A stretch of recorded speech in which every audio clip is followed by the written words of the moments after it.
Picture this. It's the late 1980s on Chicago's South Side.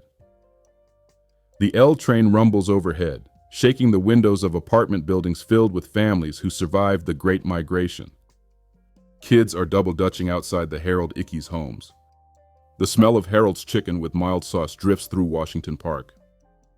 And as the streetlights flicker on, the underground heartbeat of the city rises, the house sound of Frankie Knuckles, the godfather of a genre the world would later worship, pulsing out of basements and community centers as Chicago builds a culture the world is still chasing.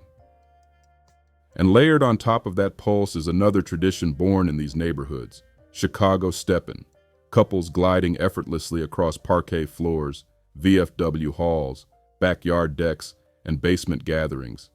A dance created long before outsiders tried to claim it.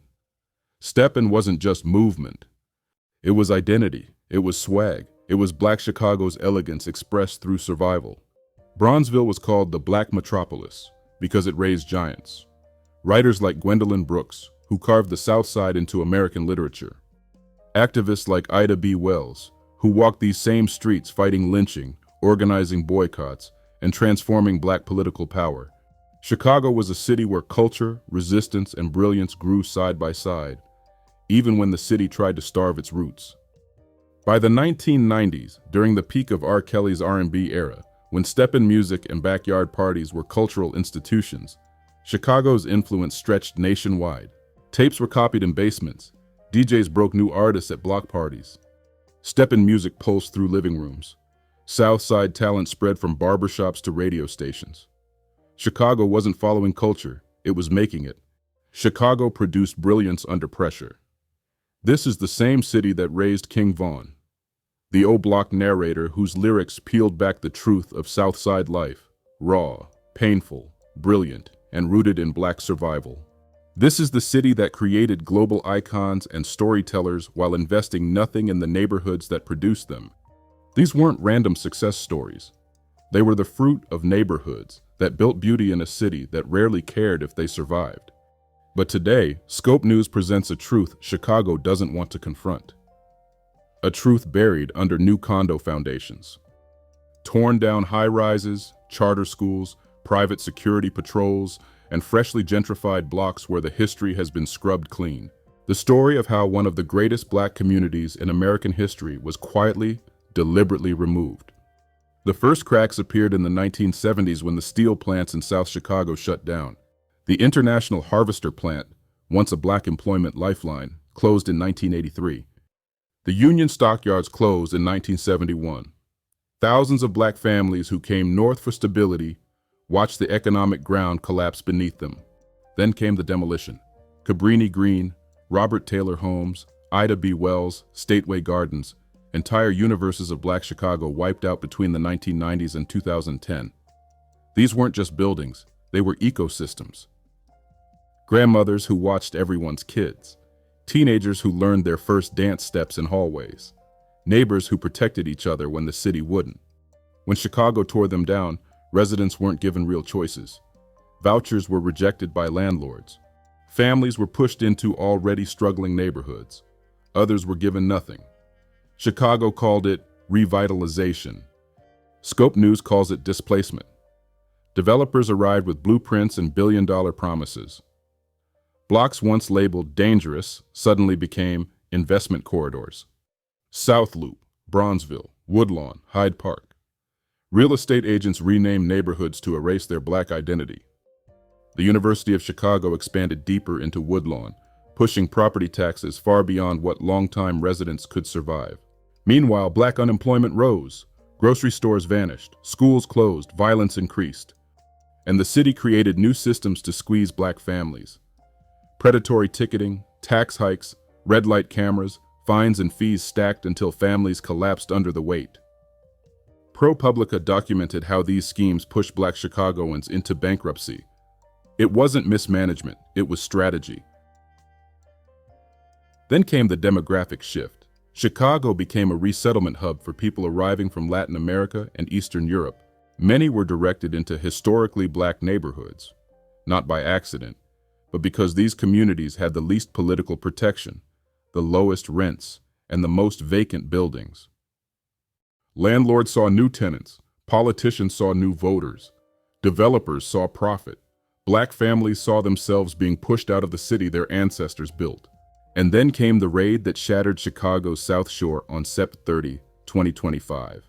Just before midnight, federal agents stormed a decaying apartment building at 7500 South Shore Drive, a historic Black neighborhood that had quietly been turned into a dumping ground for large numbers of illegals pushed out of shelters or packed into collapsing units with no repairs, no heat, no gas, and no working elevators. Under Donald Trump's Operation Midway Blitz, Border Patrol, the FBI, and ATF poured into the building with helicopters, flashbangs, rifles, and battering rams. Officials claimed they were targeting Venezuelan Tren de Aragua gang members, but the Chicago Sun-Times later confirmed that most of the 37 people detained were ordinary Venezuelan illegals, not cartel criminals.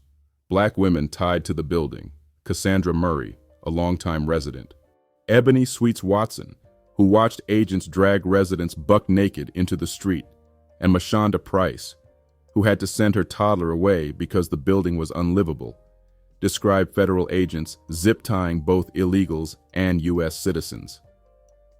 To South Shore elders, the truth was unmistakable. The city abandoned a historic Black neighborhood, filled it with illegals, let the building rot, and then unleashed a militarized raid that terrorized everyone inside, including the Black residents who had been there long before the chaos began. And then came the crackdown at Broadview. As immigration enforcement surged under Trump, the Broadview ICE facility became the center of weekly protests. Tear gas, pepper balls, and batons replaced conversation. CNN documented 68 arrests since early October, many involving Black residents protesting in solidarity. One of them was Akeisha Lee, a 30-year-old Black Chicago woman standing at the front of the crowd when police in riot gear surged forward. Video captured officers shoving demonstrators, bodies falling, screams rising above the chaos. Lee said she was sickened and terrified as she was detained for hours in cold, punishing conditions after the scuffle. To many Southsiders, it felt symbolic. A Black woman from a historic Black neighborhood handled with force during an operation that rarely touched the illegals reshaping their communities. Englewood, once a thriving Black middle-class world, is now nearly half vacant land. North Lawndale lost over 60% of its population. South Shore, the childhood home of Michelle Obama, is fighting displacement tied to development around the Obama Presidential Center. The very community that raised the first Black First Lady is now being pushed aside. And as Black Chicago shrank, its political identity grew more complicated. Lori Lightfoot, the city's first Black woman mayor, invoked her identity but faced criticism for supporting strategies that hurt Black enclaves. Barack Obama, shaped politically by the South Side, used the language of Black struggle, but delivered policies that many felt benefited other groups more. The support, the legislation, the investment rarely circled back to the communities that elevated him. To many, this looked like identity extraction, borrowing Blackness for political gain without centering Black needs. Meanwhile, Black Chicagoans continued leaving, not quietly and not slowly, but in waves. From 2000 to 2020, Chicago lost over 250,000 Black residents, one of the largest urban Black exoduses in modern history. Most fled to Indiana, the South suburbs, Texas, Atlanta, or the Carolinas. Others disappeared into homelessness, poverty, or silence. Walk down King Drive today and you can feel it. Past the Bronzeville mansions once home to Ida B. Wells, Gwendolyn Brooks, a state that birthed so many Black greats, and Louis Armstrong, and see joggers with no idea whose footsteps they're tracing. Stand at 63rd and Halsted, once a booming business district, and see empty land and future development signs that never lead to anything for the people who were pushed out. This wasn't migration. This wasn't voluntary. This was engineered removal, built on policy, profit, and silence. Chicago didn't lose its Black population. It pushed them out strategically, deliberately, permanently. And the question hovering over the city now isn't what happened. It's who will be next. Scope News tells the truth, and here are the facts. U.S. Census data documents the steep 20-year decline in black residents across Englewood, North Lawndale, Austin, Woodlawn, and South Shore. Housing demolitions of Cabrini Green, Ida B. Wells, Robert Taylor Homes, and Stateway Gardens are recorded through CHA archives. ProPublica confirms racial disparities in predatory ticketing practices. Industrial collapse, including closures of International Harvester, U.S. Steel Southworks, and the Union Stockyards, is preserved in labor history files. University of Chicago expansion is documented through city planning records. Displacement battles surrounding the Obama Presidential Center are publicly reported. CNN verified the arrest and detention of Akeisha Lee during the 2025 Broadview ICE crackdown. The Chicago Sun-Times documented the September 2025 South Shore raid and the conditions leading up to it. Legal disclaimer. This Scope News report is for educational, informational, and entertainment purposes. It is based on public records, historical research, journalistic analysis, and verifiable data protected under fair use. Viewer discretion is advised, as topics may include sensitive issues related to race, displacement, and political accountability. This report does not aim to incite harm toward any individual or group.